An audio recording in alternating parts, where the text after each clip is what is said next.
You are so cute, little one. Hello. Hello, world. Frida Reba Darcy and Patricia O'Connor here. The last couple of days, we've been doing videos, or the last couple of videos have been about spring and how springy everything looks. I thought maybe we would do something a little different today. No, just kidding. I cannot get enough of this spring stuff. There is the wisteria getting ready to bloom. That's showing a little bit of how much we can expect from that, and I'm really looking forward to seeing it. I hope this day finds you well. It is a beautiful, beautiful day in Alameda, California.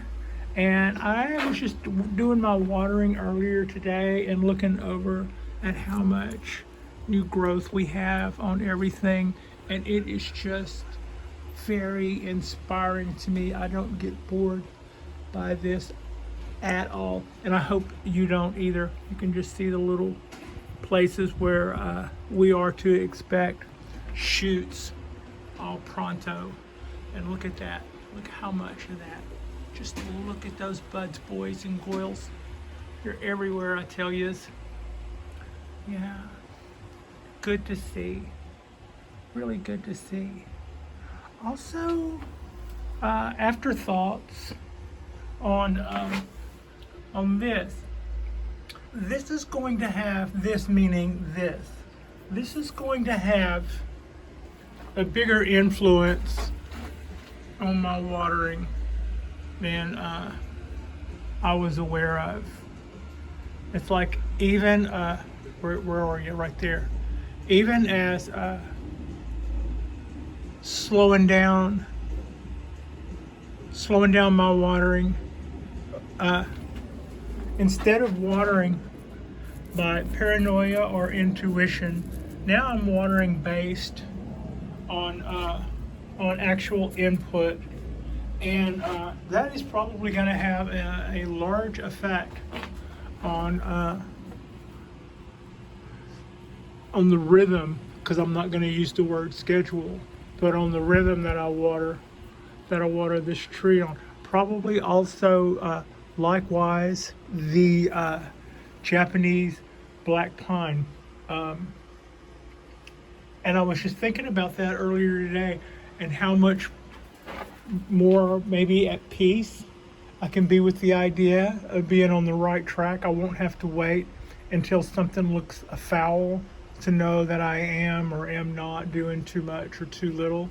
It's now based on something. And that actually turned out to be, as far as just my worry factor and everything, that turned out to be a pretty good thing. For me. I'll keep you posted.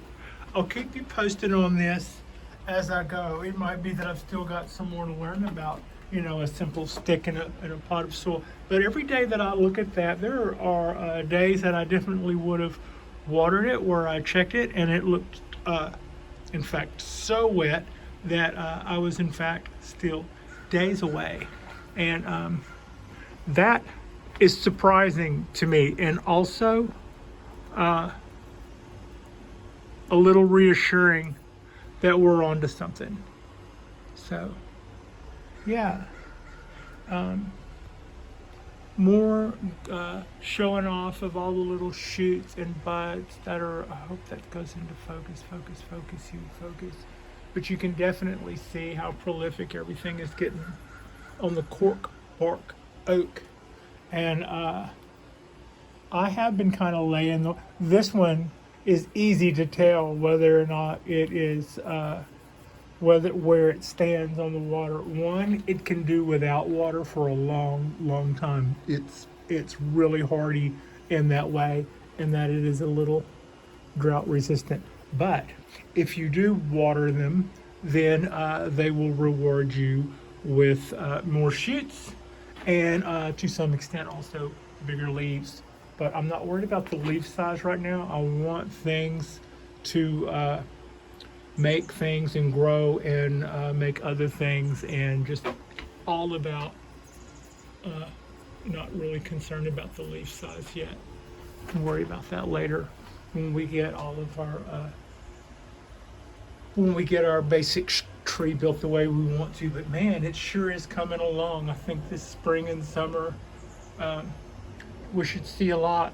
Now, I had been saying earlier, and when it came to the cypresses too, I was going to say that I had been a little heavy-handed in the past on the cutback, and it doesn't really show up on these guys. I don't think I've been so much heavy-handed on how much I've been pruning them back, but I definitely threw this guy a few curves, and to that end, I'm really looking forward to it budding out, which it's budding out quite a bit. I'm starting to see it all over.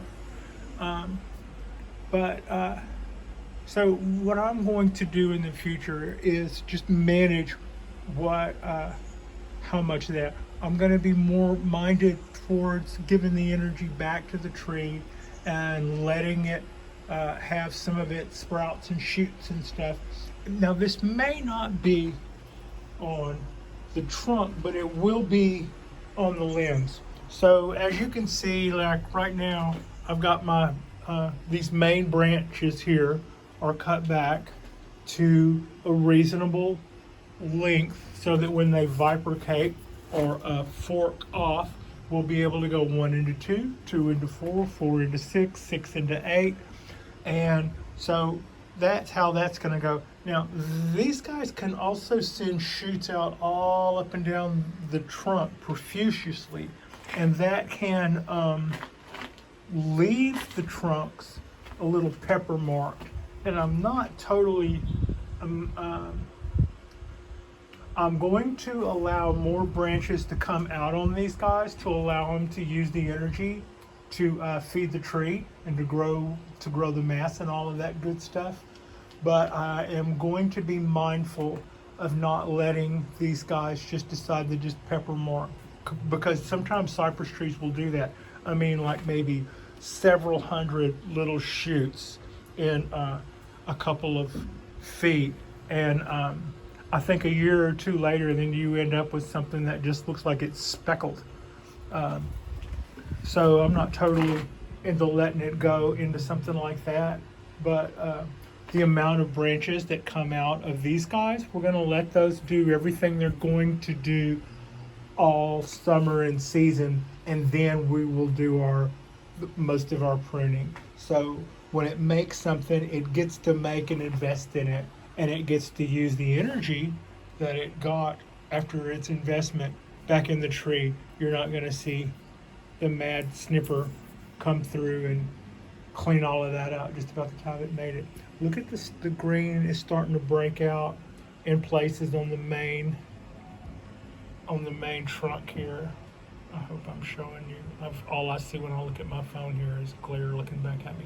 But I've got little growth all over. There's already places where we can tell, like for instance, it looks to me like that will probably be, show them, Patricia. That'll probably be, if it would just come into focus, that'll be our new leader right there on this one. And there is actually, right there is actually at the top. That's probably our new leader on this one.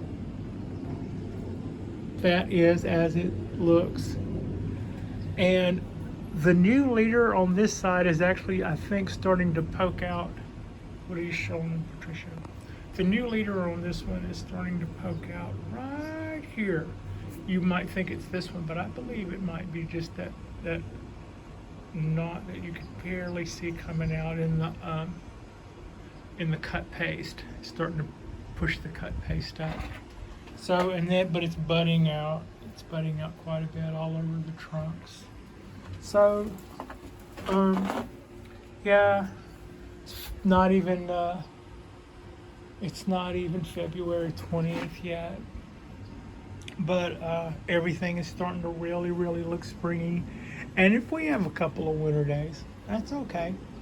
It's already been springy enough to where that'll probably be the dominant That'll be the dominant feeling unless the weather just really sucks us. And I'm not going to, I would never be so bold as to tempt that, but I'm not overly concerned about it either. I don't see anything coming out here. These guys can probably rest assured that they might get to be our leader after all for another year.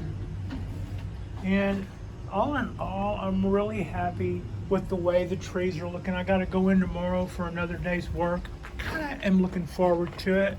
I've been getting a lot of good stuff done lately. Oh, I was supposed to get some printers, but tomorrow is Friday for me, and then I look forward to 2 days of standing by and watching the growth. Hold on a second while I go get my favorite printers here. I want to clean up that much. That was where I had bent it down, and the wire had actually done damage to the bark, and that A-stone down.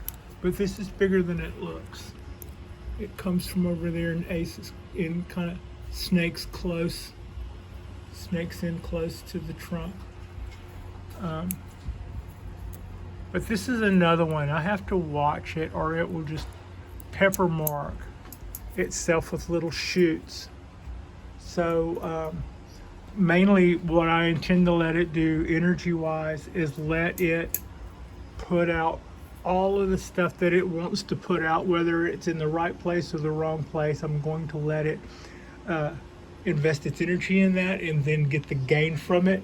And then probably sometime later, like maybe midsummer or something, if it goes into a little summer dormancy, I can do a little selective trim back so that when we come back out of that, we can go for a second flush. But main thing I'm more concerned with on all of my trees, like I keep hammering home, is letting them get the benefit of the energy that they're trying to create, and then using that, and then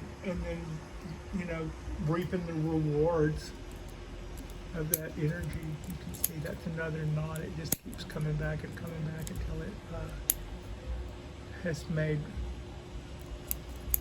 I'm okay with the looks of that.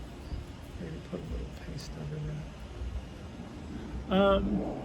Anyway, it's just a really gorgeous day. It's probably in the upper 60s. Nice all around.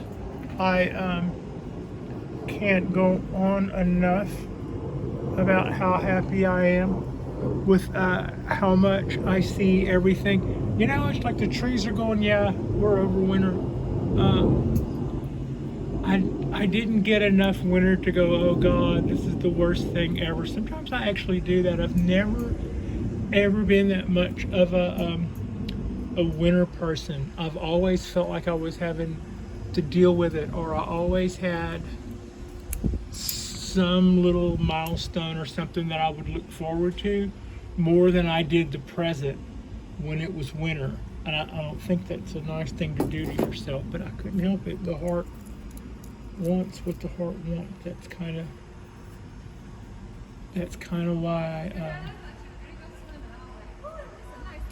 why I live here, I guess.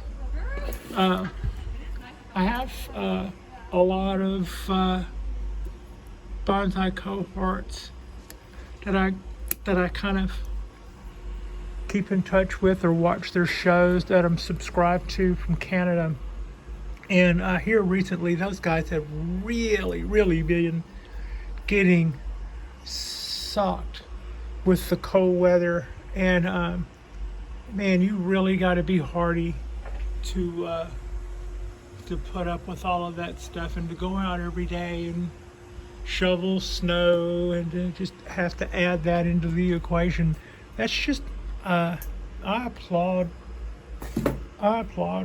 you guys who have to, wherever in the world you are, when you have to go out in the cold and have to deal with it. To me, that just seems like with my temperament, it's not as bad as I'm making it out, of course, or nobody would do it. But with my temperament, that just seems like one more thing to have to add to it. Um, maybe I'm just made to run hot. But it seems like even when it was miserable hot, I'm like, well, I always say I can take this better than I can take the alternative. So, and that's and I mean it when I say that. It's something I've always known. Look at all the growth on all this stuff. It's how can you not love all of this? This is what our give us a little space to look here for just a second there, sweet potato. That's still going to be sweet potato, I'm afraid. But, yeah. There's our Coda forest. Really good to see. Really, really good to see. I still got the occasional limb laying about. And I've still got some more weeds to pull. Looking at you guys, I might ought to make other arrangements. So yeah, that's the way those guys are looking. I'm pretty happy with that. I'm also pretty happy with, speaking of sweet potato, I put a little motion and a little wire in the sweet potato the other day. I'm really happy with that. I might need to start trimming this back so we can get some more branching out of it, but you know what? Nope. What I said earlier, we're gonna let it go until at least until midsummer. If everybody takes a little midsummer nap, then I can prune back. But look at how all those colors. Can you see how vibrant all those colors are on this oak? And that's the hollow feature of the oak, and that's the trunk. And this is where it likes to make all of those little buds just all over it. But the main branches, wow, they just almost got my foot.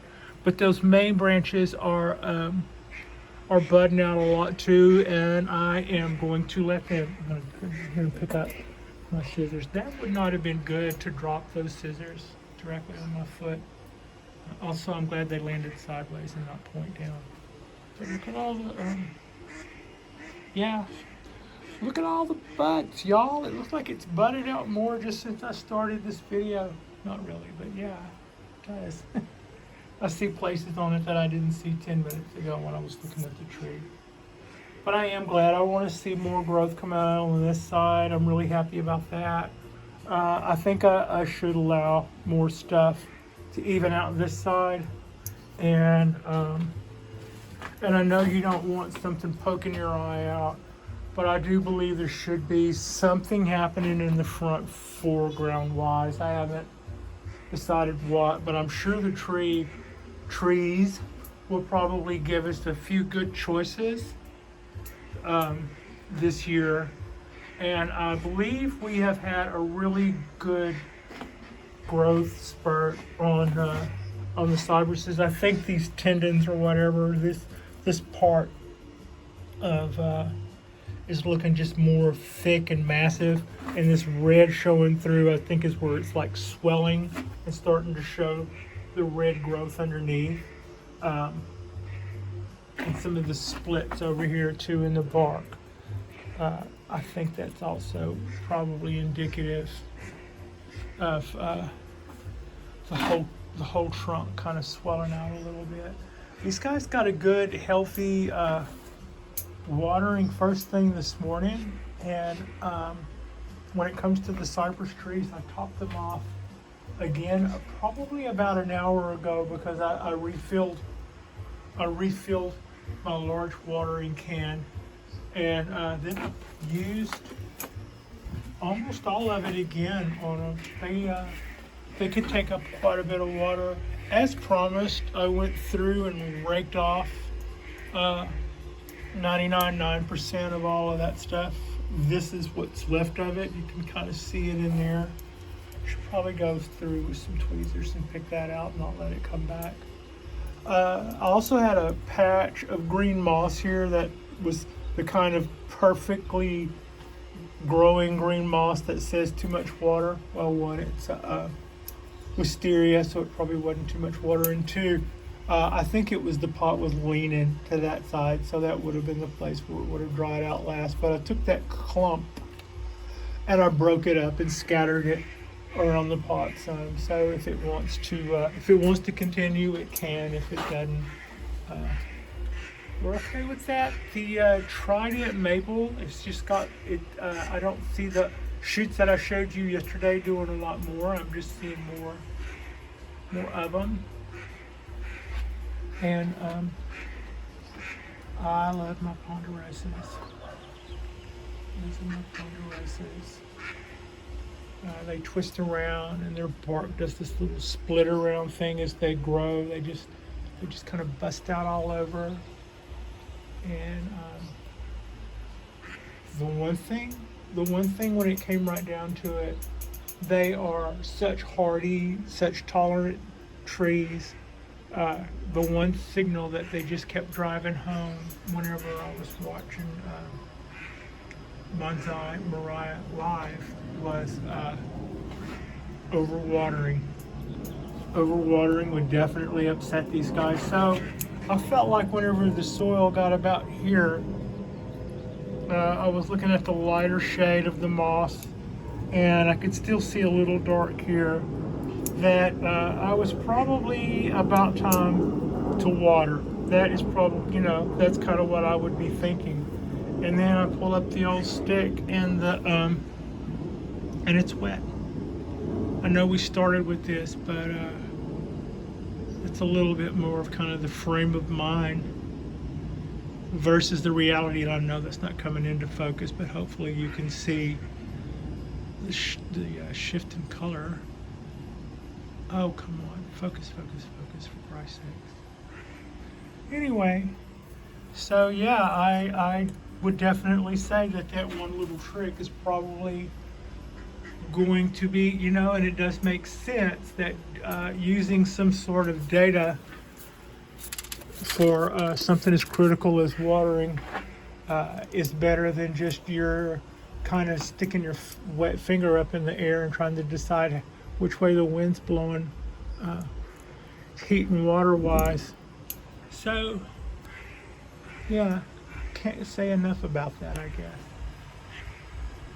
Although that's probably about enough for now. Anyway, I'm ready for a new flush of leaves coming out. Some of these guys are starting to look like they're spent, and that's just kind of what the oak, both of them do. They put out leaves year round. They'll do a round of leaves, and then they'll put out a new round, and then so that's kind of where we're at there. But look at all of that bark. I just love the way this bark goes back and forth.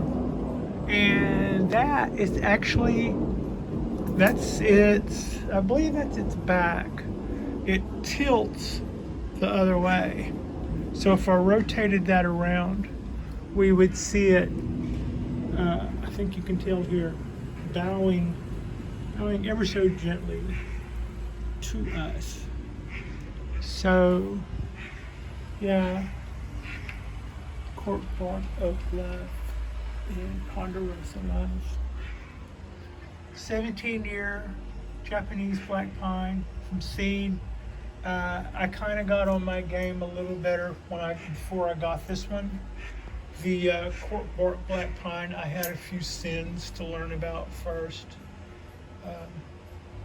I think I got away with those, so we'll know more later. But yeah, I'm really happy with both trees, to say the least. And I have some younger ones that I've collected from. This one is a box tree from Brussels. This one came from Jonas. It's 2 years from seed. And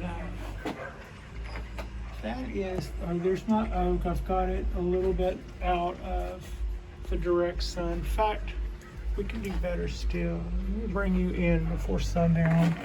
Blazes on my little oak. Here's what we can do. Also, I threw do another wire on that. Notice I don't have any wires actually wrapped around them. You know how we wire a tree. I only am I'm only using those lines to pull things down. I think that's less wire means I knock off less buds, and even then I wanted to put a bigger bend in that, but it was just a slippery slope right now. I still have some time that will stay elastic enough for me to put a steeper bend in that later, and right now I just don't want to mess with it. The more I mess with it, the more I am likely to bruise or knock off a bud. So we're just right now into the bud production game and just letting them go. So yeah, look at that. Probably be blooming tomorrow. Yeah. When we come back for our Saturday drop, maybe I'll have some. It has a slight purple hint to them right now, but last year those babies were white, just absolutely beautiful, and they kind of went well with the creamy white pot, which was not. That's a cheap Japanese pot with a Japanese white wisteria clone planted in it. So yeah, there we go. Oh, and the other thing about it is the reason I get blooms is whenever I looked for these clones, I did look for, there were several to choose from, and I did select these because it stated that the clones were taken from blooming trees. And whenever you buy something like that, it isn't always what it says it is. And what I would be, the way wisterias are, I might be 2 or 3 years before I would know for sure why it wasn't blooming. But yeah, if you want a wisteria that blooms, you know, early on, like what we have here with our probably 3-year-old little tree and our probably 3-year-old little fusion wisteria, same clones, I believe.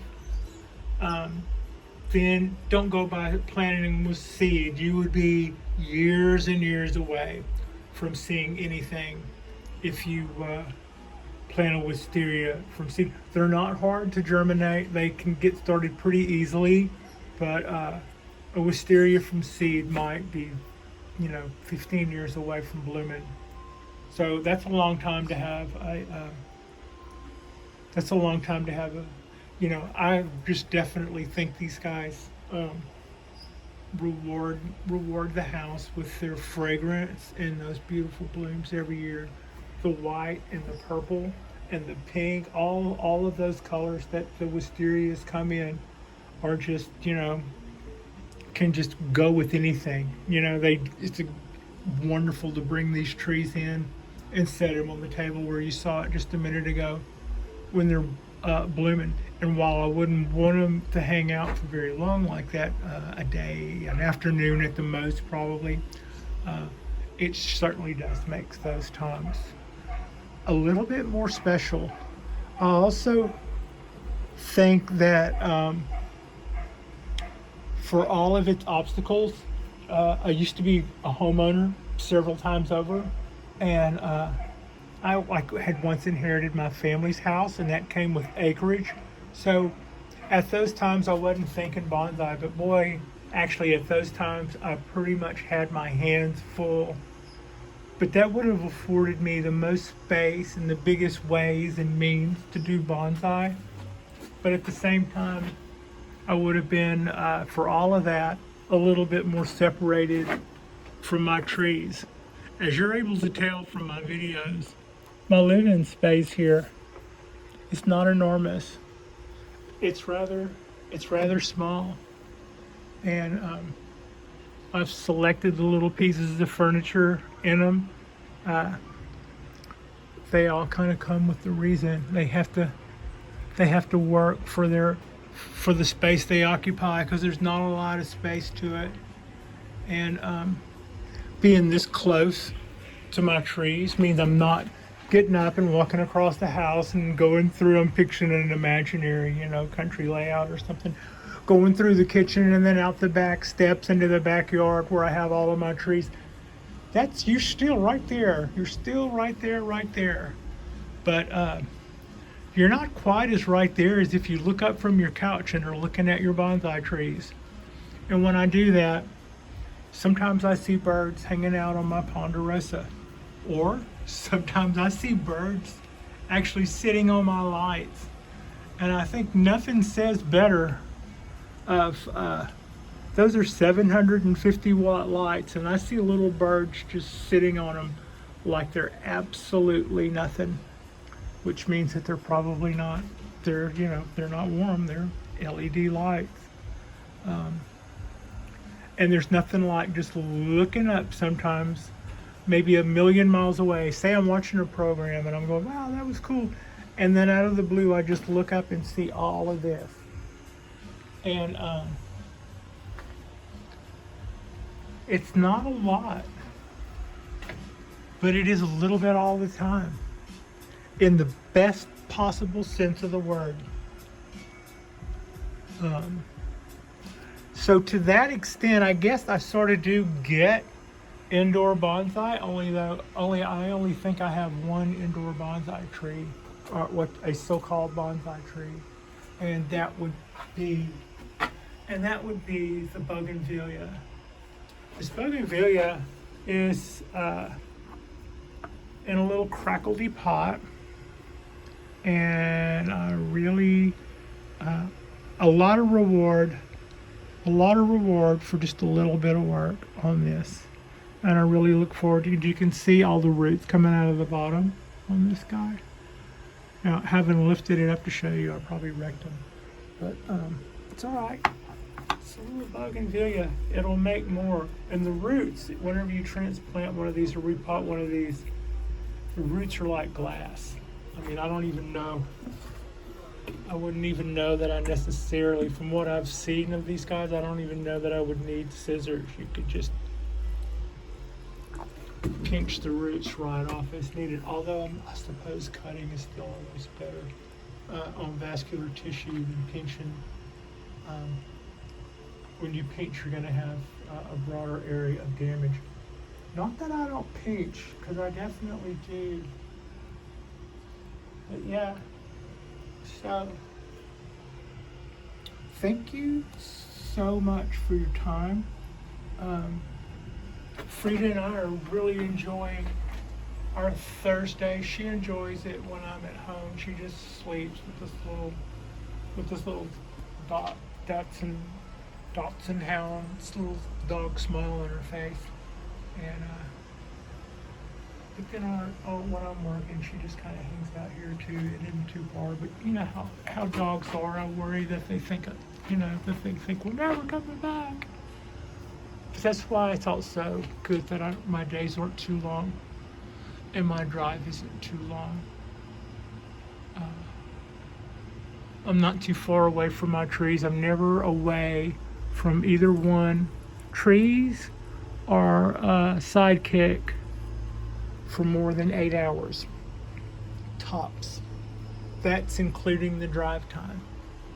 So yeah, I think that's totally manageable. And I've got a little bit of all the right things going here. Look at all of that. Look at all of that stuff. All right. Like and subscribe if you haven't already. We're still going to keep up our Frida and Patricia guarantee. If you're not absolutely thrilled with this bonsai video, then we will give you another one on Saturday. Yeah. Thank you for watching.